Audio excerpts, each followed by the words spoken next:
우리가 지금 모세에 대해서 쭉 같이 함께 살펴보고 있는데요.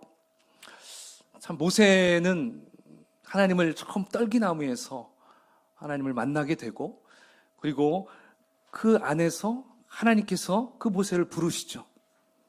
그러나 그는 곧바로 순종하지 못했어요.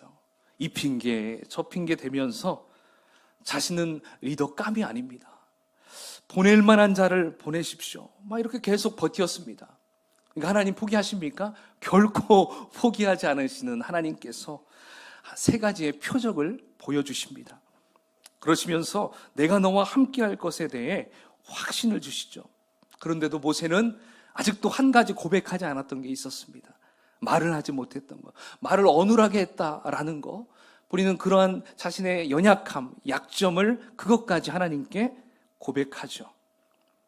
그랬더니 하나님께서는 그래, 안 되겠구나 이렇습니까? 아니죠. 내가 그럴 줄 알고 네 형 아론을 붙여주겠다. 그래서 더 이상 빠져나갈 수 없도록 하나님은 그렇게 만드셔서 이제 모세를 그의 하나님의 사명자로 세우시죠. 그리고 모세는 하나님의 말씀에 순종하기로 결정을 합니다. 자, 그렇게 결정을 하고 이제 오늘 본문 위에 보면 4장 29절에서 31절까지의 내용은요, 이제 모세와 아론이 이스라엘 자손의 장로들, 그러니까 이스라엘에서 리더급들에게 찾아갑니다. 그래서 그들에게 하나님께서 해주셨던 모든 말씀을 그들에게 다 이야기를 합니다. 그리고 그 백성들 앞에서 또 이적을 행하게 되죠. 자, 그랬더니 백성들이 믿었습니까? 못 믿었습니까? 믿게 됩니다. 자, 40년 전에 그 바로 왕궁을 떠나려고 했던 그 상황에서는 아무도 모세 말을 들어주지 않았습니다. 그런데 이제 40년 동안 그 광야에서, 미디안 광야에서 양을 치는 그 노인 목동의 말은 이제 그들이 들어주게 되었던 것이죠. 그냥 믿고 끝난 것이 아니라 이들이 그 하나님이 이스라엘 자손을 찾고 있는 것을 알게 되고요, 그리고 고난을 살피고 있다라는 것을 이들이 알게 되니까 그 자리에서 고개를 숙이고 하나님을 경배하는 그 모습이 바로 5장 바로 위에 나오고 있습니다. 여러분, 사실 이 모세가 그 이스라엘 백성들에게 다가갔을 때 그 마음이 어땠을까요? 항상 담대함으로 나가지 못했을 거예요. 조마조마한 마음, 예전에 그 상처받았을 때가 있었잖아요. 그래서 굉장히 좀 떨리는 마음으로 접근했을 겁니다. 과연 이 백성들이 내 말을 믿어줄까?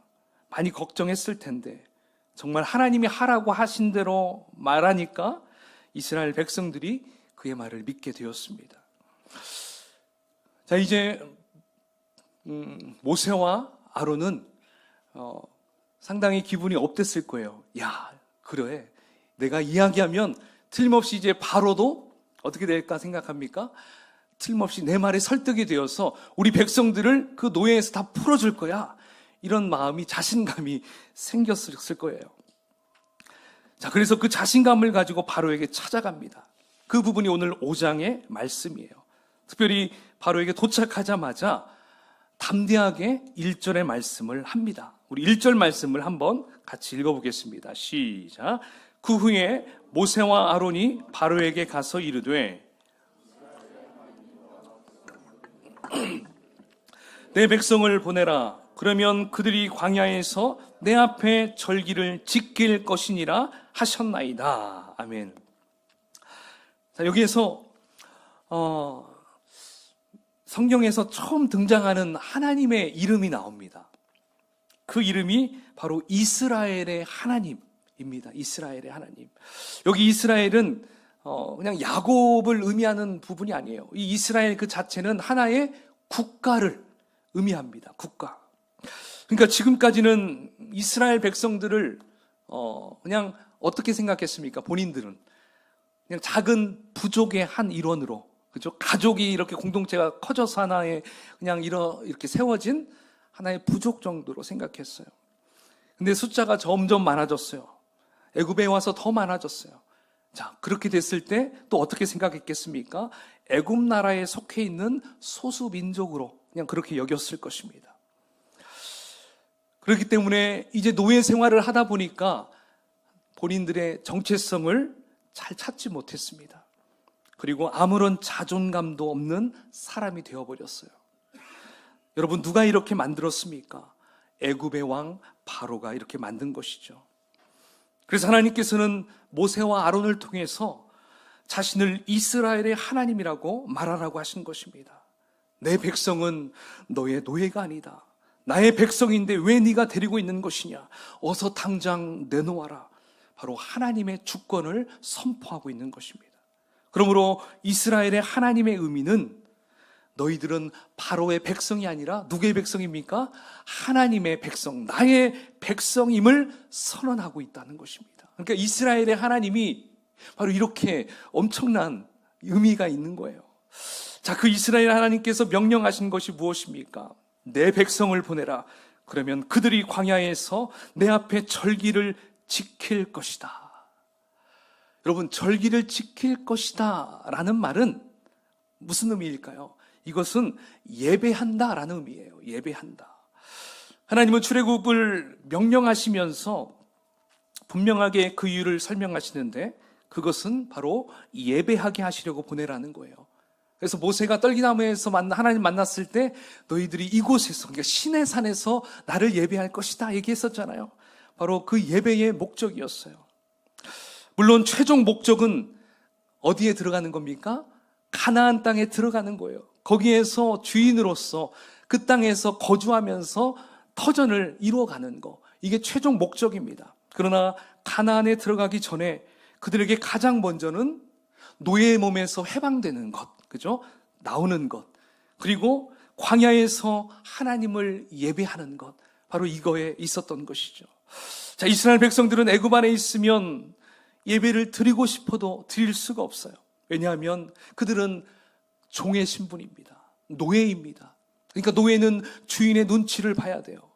그리고 노예는 주인의 비위를 맞춰줘야 돼요. 그리고 노예는 주인이 섬기는 신을 섬겨야 됩니다. 그렇기 때문에 그 안에서는, 애굽에서는 결코 하나님을 예배할 수가 없어요. 설상가상인 것은 애굽 나라는 모든 동물들을 신으로 섬깁니다. 다 우상이에요. 그러니까 이스라엘과 같이, 이스라엘은 하나님 앞에 번제를 드릴 때 뭘 잡아야 됩니까? 양을 잡아야 되고 가축을 잡아야 돼요. 그러니까 그들이 섬기는 신을 잡는 거예요. 그러니까 그들이 용납할 수가 없는 거예요. 그러니까 애굽에서는 아무런 번제도 하나님께 예배를 드릴 수가 없어요. 그래서 애굽인들은 목축업도 싫어했다고 그래요. 그러니까 이 애굽에서는 결코 이러한 예배를 드릴 수가 없었습니다. 그래서 하나님께서는 모세와 아론을 통해서 우리를 광야로 나가서 예배할 수 있도록 해달라라는 것을 이야기하는 거예요. 그러니까 하나님의 포커스는 어디에 있습니까? 예배, 제사, 번제에 있었습니다. 그런데 바로의 포커스, 이 바로 왕의 포커스는 예배에 있지 않았습니다. 자, 2절을 우리 한번 읽어보겠습니다. 시작. 바로가 이르되 여호와가 누구이기에 내가 그의 목소리를 듣고 이스라엘을 보내겠느냐? 나는 여호와를 알지 못하니 이스라엘을 보내지 아니하리라. 여러분, 이상합니다. 모세와 아론이 이스라엘 자손의 장로들에게 가서 똑같은 이야기를 했을 때는 그들은 믿었어요. 하나님께 경배까지 했어요. 근데 지금 바로는 전혀 자신들의 기대에 못 미치고 있어요. 오히려 완강하게 저항하고 있습니다. 여러분, 왜 이런 차이가 있는 것일까요? 이것은 여호와를 아느냐 모르느냐의 차이가 있다는 것입니다. 여호와가 누구인지 알지 못하니까 아무리 하나님의 말씀을 전한다고 하더라도 그 앞에서 거부하게 되는 거예요. 사랑하는 여러분, 그래서 하나님을 아는 것이 이렇게 중요합니다. 하나님을 아는 지식이 복이라는 거예요. 하나님을 모르면 아무리 주의 말씀을 들어도 그게 와닿을까요? 그게 와닿지가 않습니다. 하나님을 모르는 사람들은 내 입장이 중요합니다. 또 뭐가 중요합니까? 내 계산이 중요하고요. 내 이익이 중요합니다. 내 이익과 맞지 않으면, 내가 손해를 볼 것 같으면 절대로 믿지 않는다는 것이죠. 바로 이것이 하나님을 모르는 자들의 특징, 모습입니다. 여러분, 그러면 교회는 어떨까요? 교회. 그래도 교회 안에는 하나님을 아는 사람들이 모여있는 공동체잖아요. 여러분, 하나님을 아시죠? 예, 경험해 보셨죠? 경험하고 있으시죠?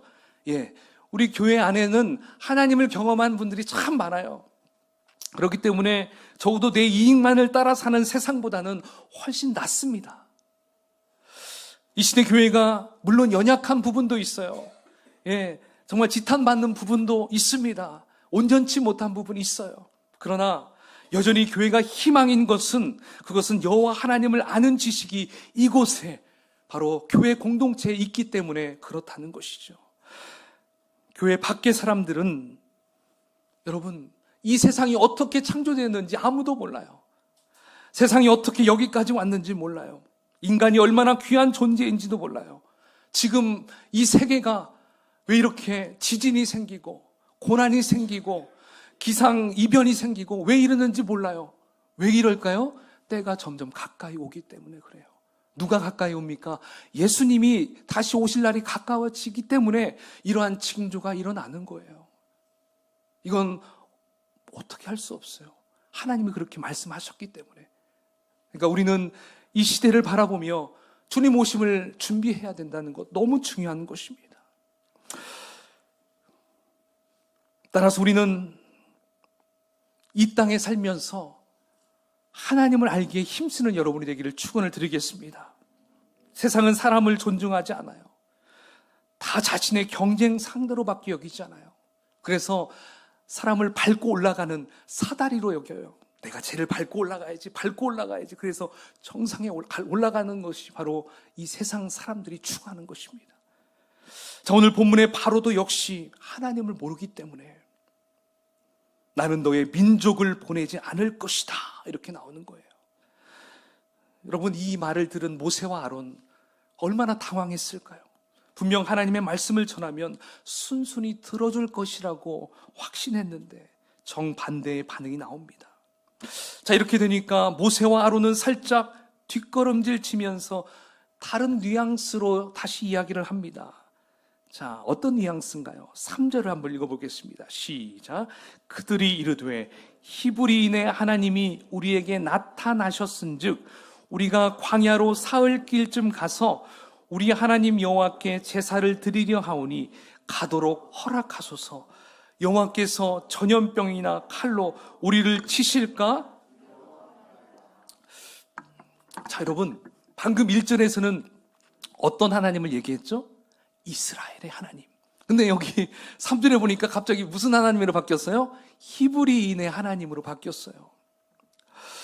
여러분, 여기 히브리인의 하나님은요, 무슨 의미냐면 강을 건너온 자들, 이런 의미예요.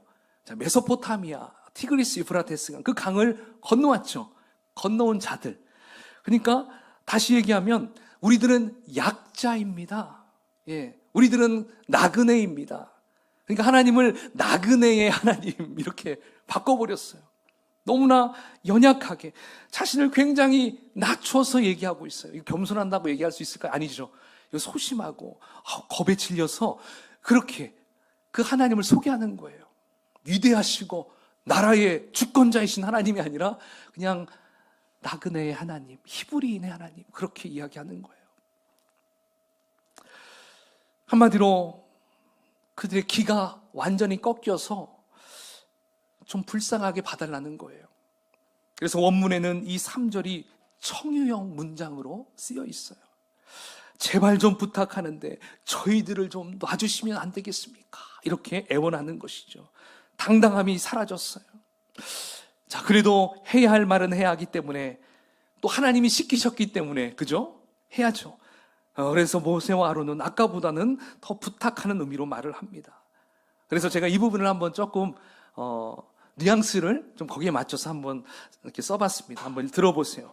우리는 하나님을 섬기는 백성이기 때문에 광야로 사흘 길쯤 가서 여호와께 제사를 드리게 해주시면 안 되겠습니까? 우리가 계속 여호와께 제사를 드리지 않으면 전염병이나 칼로 우리를 치실까 두려워서 그러오. 허락 좀 해주시오. 예, 이렇게 애원하듯이 말을 하고 있다는 것이죠. 여러분, 이렇게 바로에게 이야기를 한다고 해서 들어줍니까? 안 들어줍니까? 끄떡도 하지 않죠. 4절을 보십시오. 우리 4절을 한번 4절 5절을 읽어볼까요? 시작. 애굽왕이 그들에게 이르되 모세와 아로나 너희가 어찌하여 백성의 노역을 쉬게 하려느냐? 가서 너희의 노역이나 하라.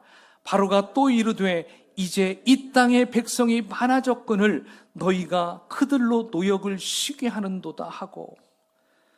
자, 바로는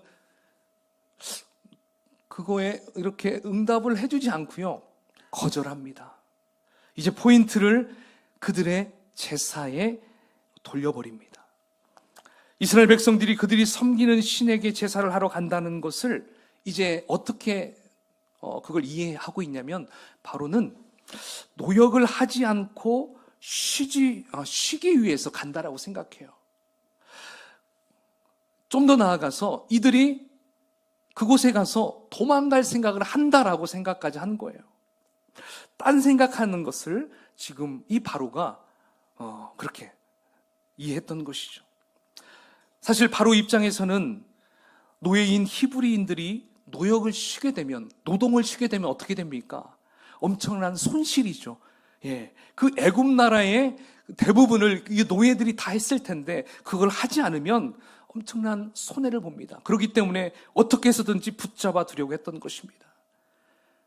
그래서 생각해낸 것이 바로 일을 더 빡세게 시키려고 했어요.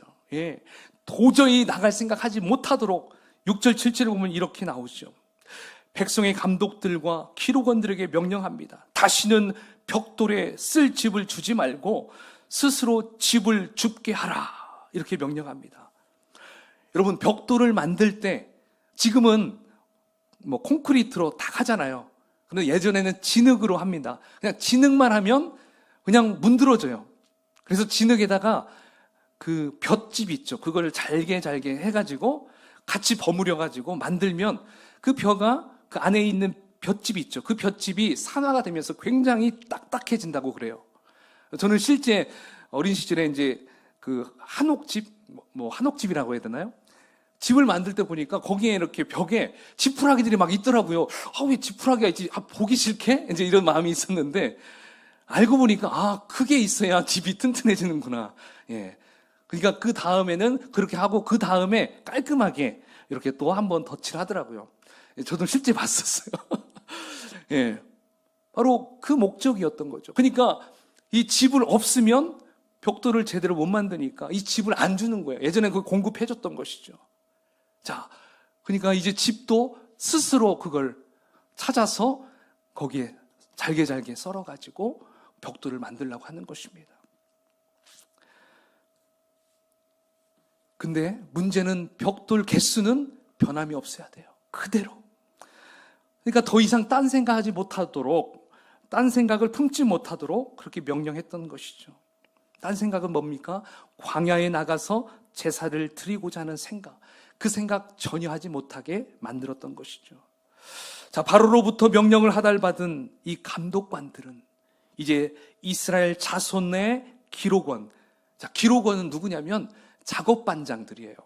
작업반장들. 그러니까 이스라엘 백성들 중에 뽑아가지고 또 작업반장에. 그러니까 그들은 어느 편에 속한 사람일까요? 바로 애굽의 편에 속한 사람들이에요. 예전에도 많이 그랬잖아요. 빨간 거 공산당 막 그때도 뭐 이 친일파들 다 그랬잖아요. 그렇게 그쪽에 속한 사람들이었죠. 자, 그들에게 전달하는데 13절에 이렇게 전달합니다. 한번 13절을 읽어보겠습니다. 시작. 감독들이 그들을 독촉하여 이르되 너희는 집이 있을 때와 같이 그날의 일을 그날에 마치라 하며. 자, 집이 있을 때와 같이, 지푸라기가 있을 때와 같이 그날의 일을 다 마쳐라. 여러분 이게 가능할까요? 이걸 가능케 하려면 밤낮 쉬지 않고 일을 해야 합니다. 그러나 실제로 해보니까 이건 말이 안 되는 일이었어요. 결국 벽돌의 숫자가 줄어들게 되니까 이제 감독관은 이스라엘 기록원들, 그 작업반장을 때리고 협박하면서 왜 벽돌의 숫자가 전과 같지 않느냐라고 하는 겁니다. 전에는 애굽 그 감독관들은 기록원들을 존중해줬어요. 작업반장을 존중해줘 같은 편으로 생각했습니다. 근데 이제 마구 때리고 협박하는 거예요. 자, 이제 이스라엘 기록원들은 자신의 억울함을 호소하기 위해서 누구에게 찾아갑니까? 바로에게 찾아갑니다. 사실 이스라엘 사람이라면 누구에게 가야 합니까? 하나님께 가야 하는데 바로에게 가고 있습니다. 그래서 이렇게 묻습니다. 바로 왕이시여, 어찌하여 당신의 종들에게 이같이 하십니까? 집도 주지 않으시면서 예전과 같은 양의 벽돌을 어떻게 만들 수 있겠습니까? 왕의 종들은 얻어맞고 있습니다. 종들은 자신을 얘기하죠. 작업반장.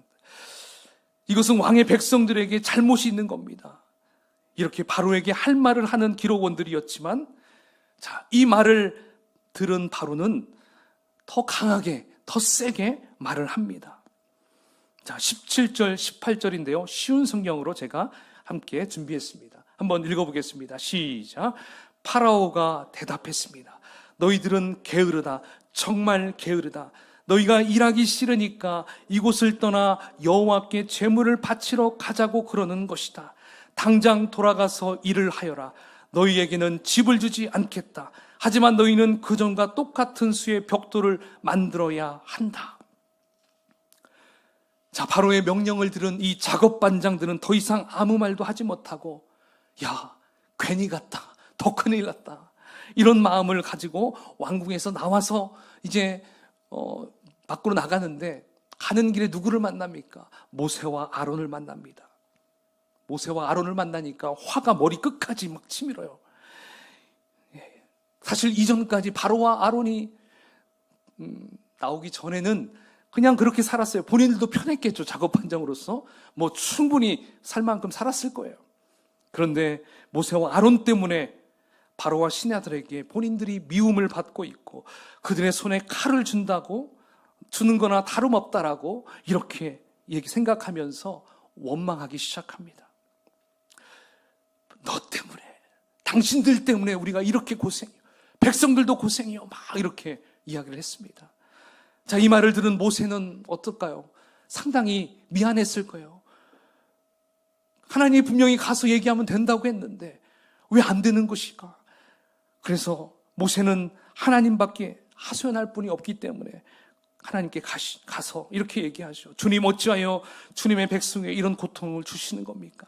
도대체 무엇 때문에 저를 이곳에 보내셨습니까? 저는 하나님이 하라는 대로 했는데 하나님은 왜 백성을 구원해 주시지 않으십니까? 이렇게 하나님께 하소연하면서 5장은 끝이 납니다. 여러분, 오늘 본문에서 우리는 하나님께서 이스라엘 백성들을 광야로 이끌어내시려는 목적을 알 수 있었습니다. 그것은 무엇이었을까요? 제사, 바로 예배였습니다. 저와 여러분들은 예배를 어떻게 생각하십니까? 중요합니까? 해도 그만, 안 해도 그만입니까? 예배 중요합니다. 동의하십니까? 아멘. 예배는 너무 중요합니다. 그렇다고 어떤 형식이나 어떤 시스템이 있는 예배를 말하는 것이 아닙니다. 온전히 하나님께 집중할 수 있고 하나님께 영광 돌릴 수 있는 예배의 처소, 예배의 시간, 그렇게 예배할 수 있는 예배자들이 필요하다는 것입니다. 그런데 애굽에서는 할 수가 없었어요. 애굽에서 제대로 예배를 할 수 없기 때문에 하나님은 다 데리고 나오려고 했던 것입니다. 그런데 바로가 막는 거예요. 예배를 모르는 바로 왕은 이스라엘 백성들이 예배하러 간다는 것을 어떻게 표현했습니까? 게으르다고 얘기했습니다. 또 도망갈 생각한다고 말하고 있습니다. 그래서 바로의 마음에는 이거예요. 제사 지내러 갈 시간이 있으면 벽돌 한 장이나 더 쌓아라, 더 만들어라, 이런 의미예요. 여러분, 저는 이 문장에서 이런 생각을 해봤어요. 우리 학생들에게 한번 맞춰서 적용해 본다면 어떻게 말할 수가 있을까요? 만약 학생은 교회에 나가는데 그 부모님은 교회에 다니지 않는다고 본다면 가장 잘하는 소리가 뭘까요? 교회 갈 시간 있으면 공부나 해. 그죠? 교회 갈 시간 있으면 한 권 더 책 읽어. 교회 갈 시간 있으면 야, 잠이나 더 자라. 충분히 이야기할 만한 거예요. 그죠? 믿지 않는 부모라면 자식이 그렇게 6일 동안 공부하다가 이제 주일날 교회 가려고 하니까 야, 가지 마. 그냥 쉬어.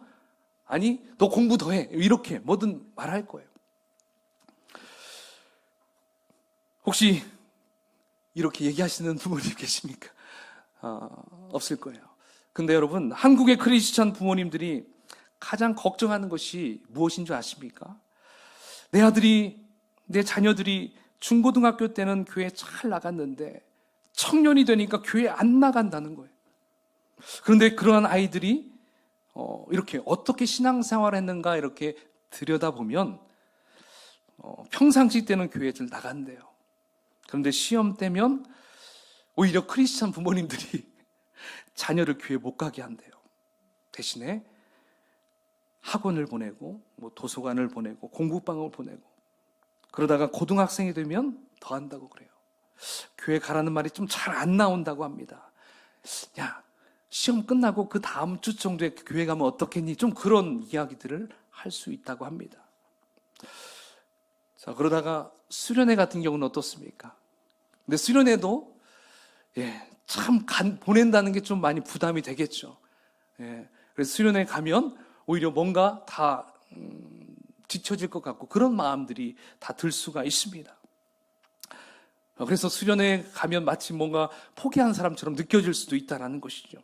그리고 고3이 되면 철저히 교회는 발을 못 붙이게 부모님들이 여긴다는 것이죠. 한국의 크리스찬 부모님들이 좀 그런 부분들이 참 있다라고 통계적으로 이야기를 합니다.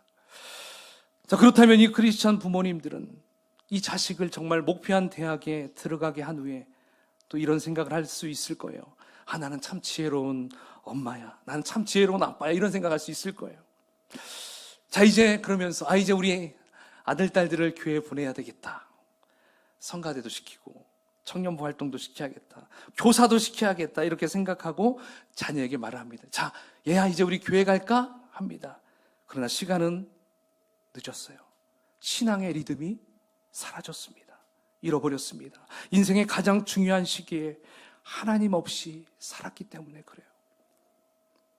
그 시간 동안에 세상 친구, 세상 가치관, 세상적인 세계관에 사로잡혀버리게 되니까 교회를 완전히 떠나버리게 된다는 것입니다. 사실 제가 청년부를 담당해보니까 알겠더라고요. 고등학교 3학년 아이들이 청년부로 딱 올라오는 그 퍼센트지가요 30%도 안 돼요. 참 그러면서 그 아이들이 다 어디 갔지? 아무리 전화를 하고 연락을 해도 애들은 대답은 해요. 교회를 안 와요. 그냥 떠나요. 부모님들은 교회 나와요. 애들이 안 와요. 이제 더 이상 잡을 수가 없어요. 너무 안타깝게 되는 걸 볼 수가 있습니다. 제 딸이 올해 고3이에요. 네. 근데 오늘은 못 나왔어요. 독감을 걸려가지고 집에서 예배해라. 피해지면 안 된다. 그래서 집에서 온라인으로 예배 드리고 있는데요. 여러분, 자녀들이 시험 기간일수록 더욱 교회를 가게 해야 되는 이유가 바로 이것입니다. 더 하나님을 의지하고 하나님께 기도해야 되는 이유가 바로 이것입니다. 특별히 가장 힘들 때, 특별히 우리 고3, 재수, 이런 아이들 더 하나님을 의지하게 해야 됩니다. 더 예배하게 해야 됩니다. 그래야만이 하나님과 함께 그 위기를 넘길 수가 있기 때문에 그래요.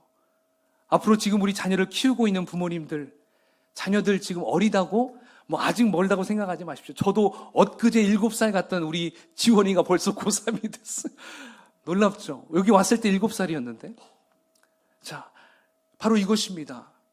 여러분, 우리는 그 아이가 하나님과 함께 교제하고 하나님을 예배할 수 있는 것을 만들어 가져야 돼요.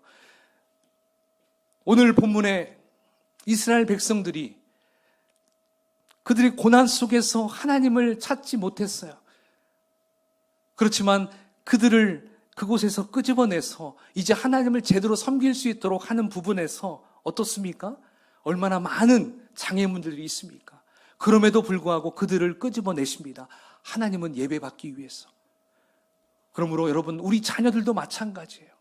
우리 자녀들도 고난 속에서 하나님을 만나는 훈련이 필요합니다. 고난 속에서 누구에게 의지할 수 없는 그런 자리에서 정말 하나님과 함께하는 그 기쁨을 맛볼 수 있도록 해야 될 줄 믿습니다.